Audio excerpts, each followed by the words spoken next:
आवाज आपकी, खबर हमारी। आप देख रहे हैं न्यूज 24 उल्लासनगर।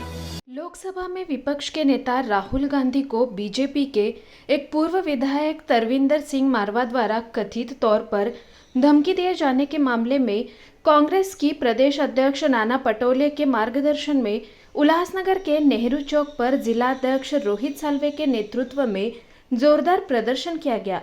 इस मौके पर रोहित साल्वे ने कहा कि भाजपा के एक पूर्व विधायक ने राहुल गांधी को जान से मारने की खुली धमकी दी है, जबकि प्रधानमंत्री नरेंद्र मोदी और गृह मंत्री अमित शाह चुप्पी साधे बैठे हैं। लेकिन कांग्रेस ऐसी धमकियों से डरने वाली नहीं है। आगे कहा कि बीजेपी नेता सत्ता की मस्ती में ऐसी धमकियां दे रहा है तो उन्हें बर्दाश्त नहीं किया जाएगा। मोदी और शाह को इस मामले में स्टैंड लेना चाहिए और धमकी देने वाले पूर्व बीजेपी विधायक तरविंदर सिंह मारवा को तुरंत गिरफ्तार करना चाहिए। हाँ, मैंने देखा आज ही कुछ भारतीय जनता पार्टी उल्लासनगर के अध्यक्ष के नेतृत्व में उन्होंने आंदोलन किया, तो वो उनका एक झूठा नैरेटिव पूरे देश में जो उन लोग फैला रहे हैं कि पहली बात तो राहुल गांधी जी बाहर जाके जिस प्रकार से अलग अलग समुदाय, अलग अलग कॉलेज के स्टूडेंट्स रहेंगे, पत्रकार रहेंगे, वहाँ के कांग्रेस के मतलब वहाँ के जो सदस्य है हाउस के, उनको उसके चर्चा कर रहे हैं, तो ये उनको शायद मतलब ये बात उनको पच नहीं रही है, क्योंकि उनके नेता आज तक कभी कोई ओपन प्लेटफॉर्म पे जाके उन्होंने कभी आज तक बात की नहीं है। तो यही उनका दर्द है और ये दर्द को छुपाने के लिए क्या करना है, तो उसका कुछ तो झूठा नैरेटिव करके राहुल गांधी जी वहाँ जाके बदनामी कर रहे हैं देश की।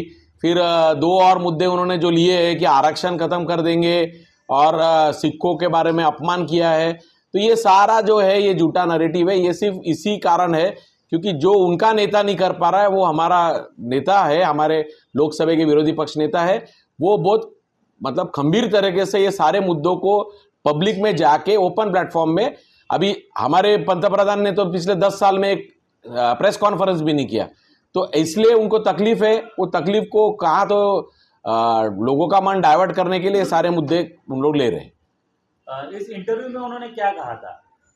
हाँ, इंटरव्यू में देखिए, जैसा आरक्षण की बात है, पहली बात क्या है कि एक तो ये एंटायर इकोनॉमिक्स के सारे स्टूडेंट्स हैं, मेरे को लगता है भारतीय जनता पार्टी के एंटायर पॉलिटिकल साइंस के स्टूडेंट्स, अभी इनको शायद इंग्लिश का क्या मालूम समझ में आ रहा है नहीं आ रहा है। अगर वो, मैं उनको रिक्वेस्ट करूंगा, आप 1 घंटे का पूरा इंटरव्यू देखिए। ये जो आपकी जो सोशल मीडिया ट्रोलिंग टीम है, वो जो वीडियो कट करके जितना दिखाए थे वो नहीं देखिए, पूरा 1 घंटे का इंटरव्यू देखिए। तो उन्होंने विस्तार में ये सारी बातें आरक्षण के बारे में डिटेल में बताई है। और एक मुद्दा जो राहुल गांधी जी पिछले 5 साल से 3 साल से कंटिन्यू उठा रहे, वो है जातिगत जनगणना की।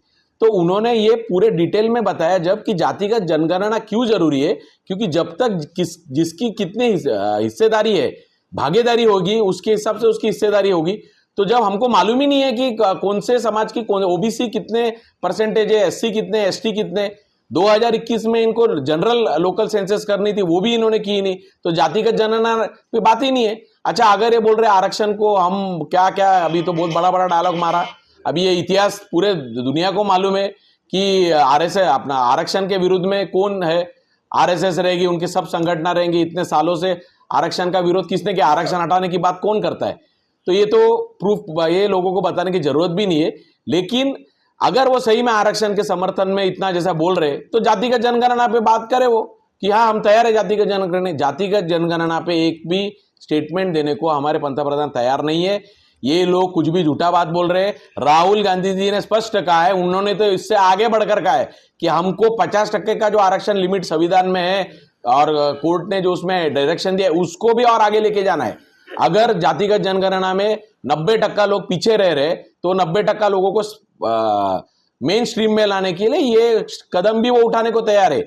और जब प्रेस वालों ने, जब उनके जो इंटरव्यू ले रहे थे, उन्होंने जब बोला कि आप अगर तो आरक्षण कब तक चलेगा, तो उन्होंने एकदम सीधी बात कही है, अगर देश में समानता आ जाएगी, जो जब तक भारतीय जनता पार्टी वो आ नहीं सकती, तो समानता आएगी तो आरक्षण क्यों खत्म? अगर सबको समान संधि है, सबको समान नौकरी है, सबको समान, हर समाज को अगर प्रतिनिधित्व मिल रहा है। राहुल गांधी जी ने डेटा के साथ बताया है, आज 90% IAS IPS ऑफिसर्स में 90% कम्युनिटी का भागीदारी नहीं है। मीडिया के मेन हाउसेस में 90% मतलब ओबीसी, एससी, एसटी, माइनॉरिटी सब आ गए उसमें, इनकी भागीदारी नहीं है। तो ये सब जगह पे जब सब चीजें आ जाएगी तो आरक्षण खत्म हो सकता है, ये उनकी भावना है। तो ये तो झूठा नैरेटिव कर रहे हैं, क्योंकि एक बड़ा झटका उनको लोकसभा में लग गया है। जब संविधान के खिलाफ में बात करने की जब बात कर रहे थे इन लोग, तो देश के लोगों ने उनको उनकी जगह दिखा दी। तो आज वही जो संविधान विरोधी थे, आज संविधान के किताब को लेकर ऐसा नमस्कार कर रहे। तो ये झूठी बातें हैं। रहा सिख समुदाय की बात, वो भी बात विस्तार में अगर आप सुनेंगे तो उन्होंने एक जनरल पॉलिटिकल रिलीजियस फ्रीडम की बात की है कि रिलीजियस फ्रीडम में फिर वो क्रिश्चियन हो, मुस्लिम हो, सिख हो, उनको रिलीजियस फ्रीडम क्या है, मतलब आगे जाके कहीं वो तकलीफ में नहीं आएगी, ऐसा एग्जाम्पल देते हुए उन्होंने ये बात कहा है। तो ये सारी बातें बोगस है। मैं चाहता हूं कि वो थोड़ा पढ़े, थोड़ा इंग्लिश को समझे। नहीं समझ में आता है तो जिसको इंग्लिश समझ में आता है उसको बाजू में बिठा के उसे ट्रांसलेट करके ले, तो शायद उनको समझेगा कि ये क्या कहना चाहते थे राहुल जी। तो आज का आंदोलन आपने जो नेहरू चौक में किया है, तो उसका विषय क्या था? देखिए, आज का जो आंदोलन है, क्योंकि यही अभी कुछ तो नैरेटिव बना के वो उनके एक जो नेता है माजी आमदार तरविंदर सिंह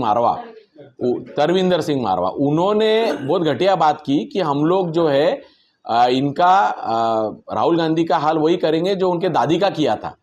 तो इस प्रकार से जो उन्होंने स्टेटमेंट किया है, पहली बात तो इसकी बहुत कड़ी निंदा होनी चाहिए और उन पर गुनाह दाखिल होना चाहिए और उनको उनके पार्टी ने उनसे निकालना चाहिए। लेकिन वो निकालेंगे नहीं, क्योंकि ये उनके पेट में की जो बात है, क्योंकि गोडसे की विचारधारा मानने वाले लोग ऐसे ही बात करेंगे। लेकिन वो याद रखेंगे कि गोडसे की विचारधारा से आप किसी को खत्म कर सकते, इसको विचार को खत्म नहीं कर सकते। आज तक इस भारत के इतिहास में गांधी जी रहे, इंदिरा गांधी रहे, राजीव गांधी रहे, भले इनको खत्म भी हुई रहेगी लेकिन उनका शहादत भी हुई रहेगी, लेकिन विचारधारा जो है गांधी जी की विचारधारा ये चलती रहेगी, गोडसे की विचारधारा नहीं चलेगी। इसके लिए उनका कड़ा विरोध करने के लिए आज ये महाराष्ट्र में नानाभाऊ पटोले जी की अध्यक्षता में ये राज्यव्यापी आंदोलन आज रखा था।